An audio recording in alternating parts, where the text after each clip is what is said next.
Hello, welcome to Nerd Time. My name is Veronica, and today I want to talk to you about world building, because world building is my thing. It is the thing that I always love to do. It's the thing that comes so easy to me, and I can talk for hours and hours on end about it.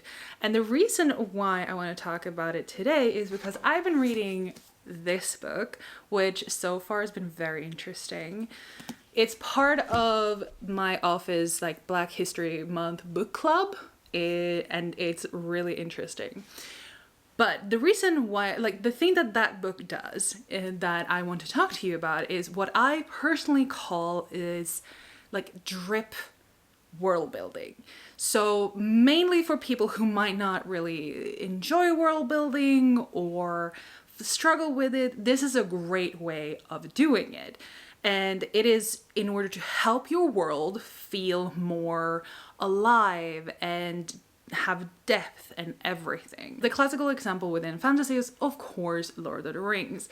And everyone's like, oh my god, he talks about every goddamn tree branch, which is, fair.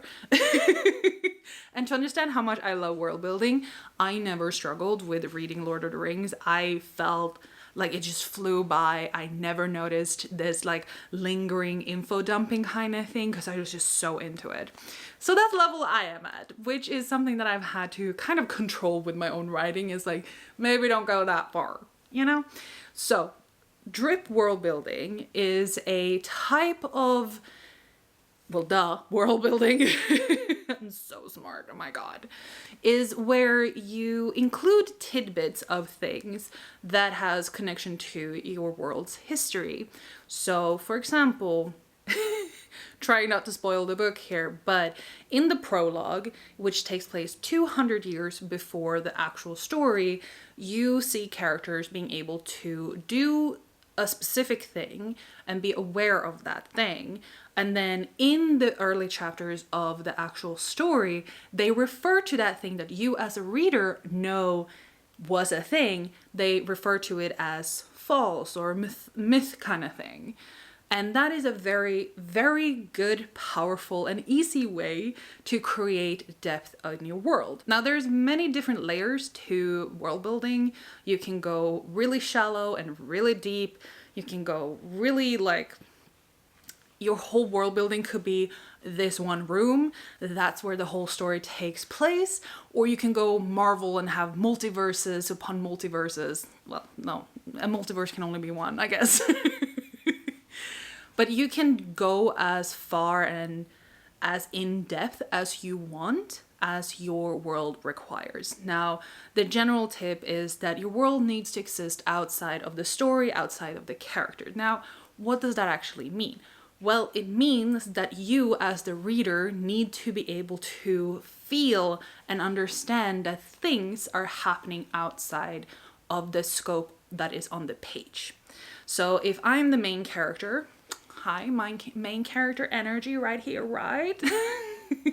If I'm the main character, then everything that you as a reader observes is through my eyes. And you, unless you do omniscient, but follow me here, okay?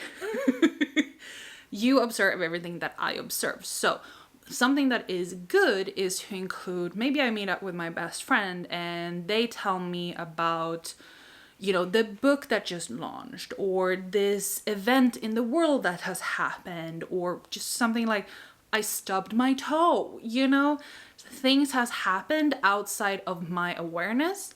And if that is conveyed, usually in more subtle ways, through conversations, dropping some hints here and there, aka drip world building, is that you as a reader get a sense of, ooh, there are other things happening beyond what I am being shown.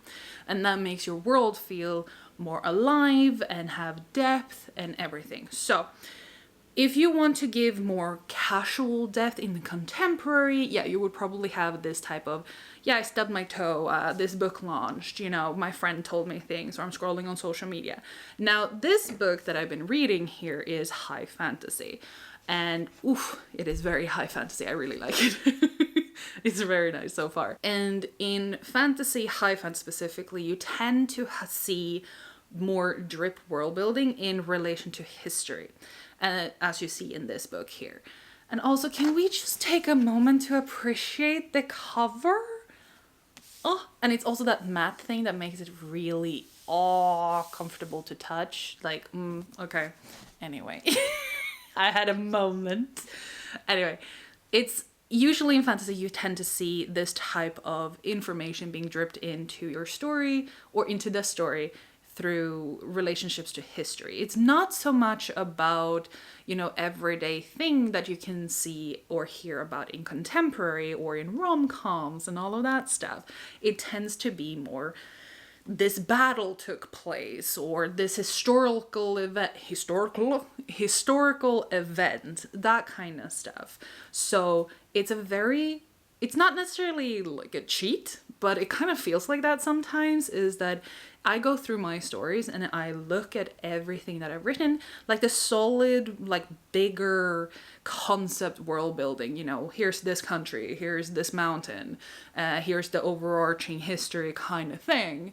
When I go through my story, like one of the edits that I do is going through and feeling like, okay, what is lacking here in terms of depth and aliveness, if you will, for my story, for my world. Because one of my biggest tips to anyone who's specifically struggling with world building is to treat your world as a different character. It's just one of your many characters. Because it usually is. I don't really know how much this overlaps and everything, but if you struggle with world building, you tend to be really good at either craft or at characters. And if you're really good at characters, you're either struggling craft or world building. It's that kind of relationship. It's what comes naturally to you. I struggle so hard with characters. Like if you read When Home Finds Us, that is my first ever romance story. It has 2 spicy scenes, but like on the 1 to 5, it's definitely a 1 in spice level. But I struggled so hard to make the characters really work. And I worked so close with my best friend, who is really good at character and like feelings. I don't like, what are feelings? I'm half dead inside, I don't really understand feelings. So working really close with her and getting her feedback on that, and then hearing from like beta readers who are like, okay, this here needs a bit of tweaking. I worked so hard to make these 2 characters feel alive and real and like having that good connection and chemistry. But because world building is the thing that comes easy to me, I struggle so hard with it. So it's fine if you struggle with world building. That's why we're here, right? We're here to learn. And I can share you with world building. And I'm getting there with characters. Craft is, something I learned mostly through practice and a little bit of uni education. But if you feel like you're struggling with craft, just keep working because it's experience. That's the thing. Anyway, if you're dealing with the world building, you have the basis there. You have the world, you have the whatever countries, regions, mountains, you have the water, whatever. You have the basics there. And you feel like when you're rereading your story is that it's a little bit flat. Then I highly recommend that one of your edits, like I do, is going through and adding in these types of drip world building where it's referring to other events. And you also should know whether or not the characters that are talking about it would know about it.